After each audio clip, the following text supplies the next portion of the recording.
Generosity is often celebrated as a noble virtue, a sign of strength, compassion, and moral superiority. But beneath its polished image lies a truth people rarely admit. Giving too much is one of the fastest ways to weaken your power, drain your influence, and place your destiny in the hands of others. The world praises generosity because the world benefits from it. People want you to be generous, not because it elevates you, but because it allows them to take more without earning anything. The moment you begin giving freely, you unintentionally announce that your resources are open for consumption, that your time is available to be exploited, and that your strength is a tool for others to use whenever they desire. The trap begins subtly: a small favor, a little help, a simple act of kindness. You feel good about it. They feel grateful. But gratitude is shallow, short-lived, and unreliable. Humans are wired to adapt rapidly to new comforts. What begins as a gift soon becomes an expectation. What was once a gesture of kindness transforms into a duty you are obligated to fulfill. You stop being seen as someone who offered help and become someone whose purpose is to provide. And once people assign you that role, they no longer respect you. They depend on you. Dependency is not loyalty. It is hunger dressed as affection. The more you give, the more invisible you become. Your generosity loses its impact because people no longer view it as generosity. They see it as your responsibility. And the moment you fail to deliver, they don't feel disappointment. They feel betrayal. They believe you owe them something, even though you have already given more than you ever needed to. This is the psychological trap of generosity. You create expectations you never intended to create. And once expectations are born, they can never be undone. Power and control quietly slip from your hands. People begin shaping your choices with their needs, their emotions, and their demands. You think you're helping them out of goodness, but in reality, you are teaching them how to manipulate you. Every act of generosity trains people to ask for more. It teaches them that your boundaries are flexible, your resources are easy to access, and your decisions can be influenced simply by appealing to your kindness. You become a predictable giver, and predictable people are the easiest to exploit. Even worse, generosity creates silent resentment. When you give freely, others may admire you at first, but admiration quickly turns into envy. They start questioning how you have so much to give in the first place. They wonder why you appear lucky, privileged, or blessed. Your acts of kindness can trigger insecurities in those who receive them. Instead of appreciating your help, they begin comparing themselves to you, feeling inferior in your presence, and eventually resenting the very person who once supported them. Generosity can create enemies in places you expected gratitude. There is also a financial reality people prefer to ignore. Resources, money, time, energy are the foundation of independence. Once you drain those resources to satisfy others, you weaken your position. You reduce your ability to invest in your own growth, your own security, and your own future. You give away the very tools required to build a powerful life. And when you finally find yourself in need, the same people you supported will not come to your rescue. They will either disappear or ask why you no longer seem capable. The world is quick to take but slow to give back. Generosity makes you look soft in a world built on competition. When you give too freely, people assume you have more than enough, which means they can take advantage without consequences. They never consider your sacrifices. They only see opportunities to benefit. And once you are known as someone who gives easily, you will attract people who want only one thing: access, not connection, not loyalty, just access.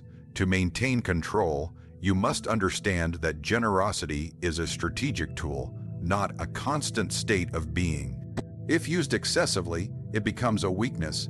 If used carelessly, it becomes a burden. If used blindly, it becomes a weapon others will use against you. Generosity must be measured, timed, and purposeful. To give without strategy is to surrender your leverage, your stability, and your influence. The moment people realize you cannot say no, they will ensure that you never have the chance to say yes for yourself again. Wealth is more than money. It is security, leverage, independence, and the quiet confidence that you are not at the mercy of anyone. Yet most people misunderstand wealth. They believe it must be displayed, shared, or used to impress. They think their strength lies in showing what they have rather than guarding it. But the moment you reveal your resources too openly, you create a map for others to exploit them. Wealth that is visible invites envy, expectation, and pressure. Wealth that is protected allows you to move through life with strategic freedom. Showing wealth may give you temporary admiration, but protecting it gives you long-term power. When people think you have limitless resources, they begin calculating how much they can take from you. Requests multiply, favors become demands. People who barely know you feel entitled to your support, and because they assume you can afford it, they believe you owe them something. This illusion of abundance becomes a trap. The more you show, the more they expect. The more they expect, the more you drain yourself trying to maintain an image that only weakens you in the end. The truth is simple. No one respects the giver as much as they admire the guardian. People trust those who protect their wealth because protection signals intelligence, discipline, and foresight. When you guard what you have, you show that you are not easily manipulated, that your resources are not an open invitation, and that your boundaries are solid. These qualities inspire true respect, not the shallow approval you earn by giving away pieces of yourself. Displaying your wealth also attracts the wrong kind of attention. Those who see opportunity without loyalty. Those who see advantage without gratitude. Those who approach you not to connect but to harvest. They analyze your lifestyle, evaluate your generosity, and test your limits. They observe your spending habits and try to position themselves as beneficiaries. They do not care how hard you work to achieve what you have. They only care how much of it can become theirs. The moment you make your wealth visible, you unknowingly create a silent competition where everyone wants something from you. Wealth must be invisible to remain powerful. When you keep your resources silent, you maintain control over how you use them. You choose who gains access. You decide when and where to invest. You can move strategically without drawing attention or attracting jealousy. People underestimate you when they think you have little, and that underestimation becomes your advantage. They leave you alone. They don't ask for favors. They don't pressure you. They don't prepare traps for you. Your silence becomes your armor. Another mistake people make is believing generosity buys loyalty. It does the opposite. Loyalty built on constant giving is never real. It is purchased and therefore temporary. The loyalty disappears the moment the giving stops. But when wealth is protected and shared only when strategically necessary, loyalty is not bought. It is earned through respect. People value what they do not have easy access to. They value what is rare, guarded, and controlled. If you want loyalty rooted in genuine respect, you must show that your wealth is not a gift, but a power that you command with precision. Protecting wealth is also a form of psychological discipline.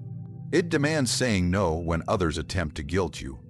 It requires resisting the instinct to impress people who will forget the moment anyway. It means recognizing that your resources exist first to strengthen your life, not to satisfy the endless appetites of others. When you protect what you have, you create a foundation of stability that allows you to make long-term moves instead of reacting to short-term demands. You position yourself to take risks, seize opportunities, and build empires because your wealth is not scattered in the hands of those who never deserved it. The world respects the person who can resist pressure. When someone tries to test your generosity and you hold your ground, they realize you are not easily swayed. They learn that you are not someone who can be manipulated emotionally or financially. In that moment, their respect for you deepens because they see strength where they expected softness. Protecting your wealth communicates to others that you understand its value far more than they do. And when people believe you understand value, they treat you with more caution, more respect, and more strategic interest. Wealth should never be treated as a display. It should be treated as a weapon you keep sheathed until the moment it must be used. It should be treated as a shield that guards you from dependency, manipulation, and exploitation. It should be treated as a resource that determines your independence and shapes your ability to control your environment. When you display wealth freely, you lose the advantage of mystery, restraint, and authority. But when you protect it, you maintain a power others can sense but never fully understand, a power that grows silently while the world wonders how you remain untouchable. Human nature is built on a simple but dangerous principle. People quickly adapt to whatever benefits them. The moment you offer something once, they appreciate it. The moment you offer it twice, they expect it. Offer it a third time, and they begin to believe it is their right. This transformation happens quietly, almost invisibly, but its consequences are powerful. What began as generosity turns into obligation. Your gift is no longer viewed as kindness. It becomes the standard they believe you must maintain. This is the silent inflation of expectations, and it destroys the power of the giver completely. The truth is that people rarely remember the effort behind your generosity. They only remember that they received something. They forget your sacrifices, your time, your limitations, and the cost you carried. Their minds focus on the benefit, not the burden, and once the benefit becomes familiar, they feel entitled to it. The first time you say yes, they feel grateful. The second time, they assume you are consistent. The third time, they stop thanking you. And by the fourth time, if you even hesitate, they question your loyalty, your intentions, and your character. Generosity becomes a trap because each act raises the bar for the next one, and you can never truly satisfy a human appetite that grows with every feeding. Expectation turns generosity into dependency. When people rely on you for support, they gradually lose the ability to handle their own responsibilities. They come to you with every problem, every shortage, every emotional struggle, because you have trained them to see you as the solution. You did not intend to weaken them, but by giving too freely, you have encouraged them to stop trying. Their laziness becomes your workload. Their irresponsibility becomes your duty. Their failures become your obligations. And once dependency is established, they will fight to keep you in the role of savior, even if it destroys your peace and drains your resources. Worse still, expectation turns to resentment the moment you decide to pause. The same people who were grateful when you first helped them will become frustrated when you stop. They will accuse you of changing, of becoming selfish, of abandoning them. They will forget everything you have done and focus only on what you are not doing now. This is the darkest part of human psychology. People do not resent the help you gave. They resent the help you no longer give. They rewrite history in their minds and convince themselves that you owe them, that you have some moral responsibility to maintain the comfort you created. When you give too much, you also distort how people see your worth. Instead of viewing you as strong, capable, or disciplined, they start seeing you as a resource, a provider, an endless supply. You become a tool, not a person. They measure your value by what you offer, not who you are. And the more you offer, the more invisible your true identity becomes. People stop respecting your boundaries because you have shown them none. They stop valuing your time because you have never protected it. They stop fearing your refusal because they have rarely heard it. Your generosity becomes the very reason they do not take you seriously. Over time, this cycle of expectation creates emotional exhaustion. You begin feeling guilty whenever you want to say no. You begin sacrificing your own needs to meet theirs. You begin undermining your goals, your finances, your peace, just to avoid disappointing people who were never satisfied in the first place. Generosity, when uncontrolled, becomes a psychological prison you build with your own hands. You lock yourself inside, and others hold the key. There is also a deeper consequence. People lose respect for what comes easily. When you give too often, they start believing your resources are effortless to obtain. They assume you have plenty more. They imagine you have a bottomless supply. And when they think your supply is limitless, they treat it carelessly. They waste your time. They misuse your money. They disregard your effort. They do not appreciate what seems abundant because scarcity is what creates value. If you want your help to be respected, it must be rare, not routine. And there is another truth people overlook. Those who constantly expect from you secretly hope you never grow stronger. If you rise too high, they fear losing access to your support. If you become too independent, they fear you will stop carrying their burdens. They want you stable enough to give, but not powerful enough to leave. This subtle psychological control keeps you tied to their needs while they offer nothing in return. Expectation is a chain. Dependency is the lock. Excess generosity is the hand that closes the chain around your own wrist. People will never limit their demands. You must be the one to set the limits. Because once you train someone to expect, you will spend your entire life apologizing for trying to take back the power you never should have surrendered. Power is not gained by giving freely, it is gained by knowing when to withhold. Restraint is one of the most misunderstood forms of strength because people assume power comes from visible action, generosity, display, loudness, constant involvement. But the most influential individuals understand that real control is created through selective action, not continuous giving. When you restrain your resources, your attention, your emotions, and your generosity, you become unpredictable, harder to read, and more difficult to exploit. Restraint forces people to value what they cannot easily access. It creates a sense of scarcity around you, and scarcity always generates respect. Strategic restraint is the art of giving only when it benefits your position, strengthens your influence, or builds leverage that will serve you later. It is not selfishness, it is discipline. It is the ability to understand that your time, your money, and your energy are currencies that must be invested with intention. Every person who wants something from you is making a silent negotiation, even if they disguise it with emotion. They want your support, your presence, your solution. Strategic restraint ensures that you do not give away what others seek without understanding what you are receiving in return. When you restrain, you force others to step into their own strength instead of leaning on yours. You refuse to let people weaken themselves through dependence. You refuse to become the crutch that others lean on, while you are expected to carry your own weight as well. Restraint creates balance. People must learn to handle their own responsibilities, and you maintain your freedom instead of drowning under the needs of others. The world has enough people who give blindly.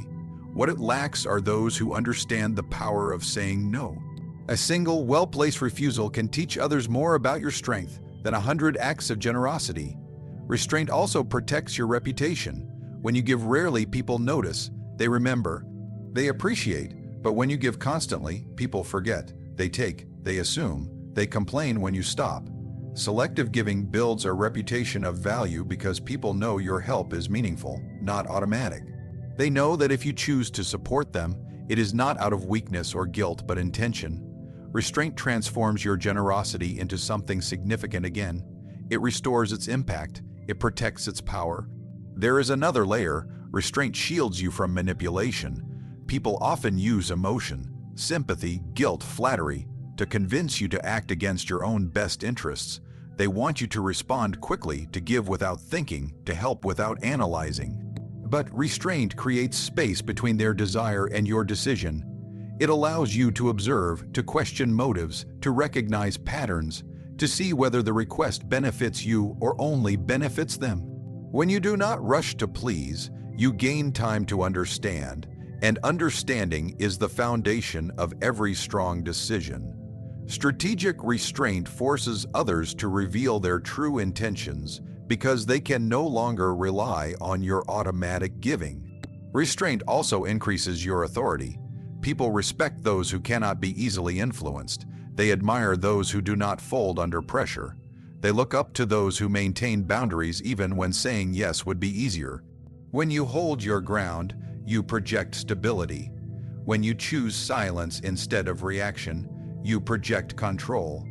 When you conserve your resources, you project wisdom. Authority does not come from abundance. It comes from discipline. The world believes the loudest person has the most power, but in reality, the person who can withhold is the one others fear. Strategic restraint has another invisible benefit. It keeps you unpredictable. When people know exactly how you will respond, they can plan around it, manipulate it, and use it. Predictability is a weakness. But when you are selective, when you give sometimes but not always, when you help only when it aligns with your objectives, people cannot predict your next move. This unpredictability creates psychological distance. It forces people to respect your boundaries, approach you carefully, and treat your resources with seriousness. Unpredictability is not chaos. It is protection. Restraint also builds internal strength.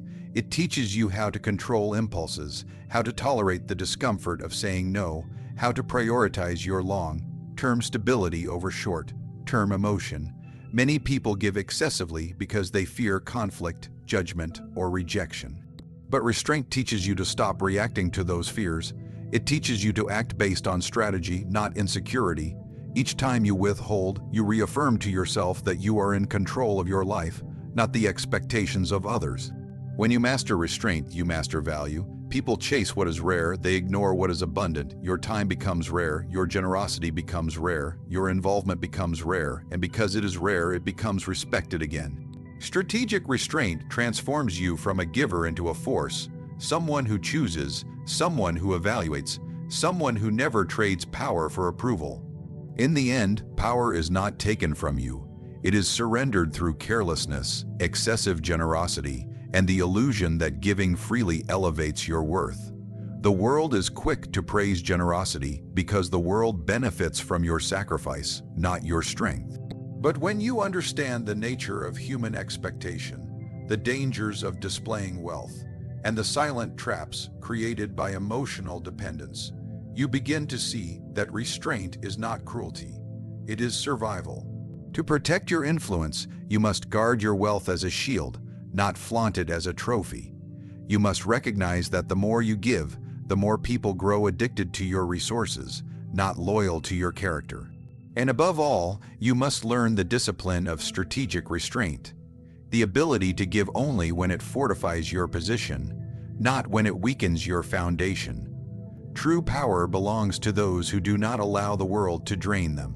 It belongs to those who understand that generosity without strategy is a slow destruction, that expectations grow like weeds, and that the praise of others is often a mask for their desire to take. When you choose restraint, you reclaim your value. When you control your giving, you control your life. And when you protect your power instead of purchasing approval, you rise above the demands of others and stand in a position no one can manipulate or diminish.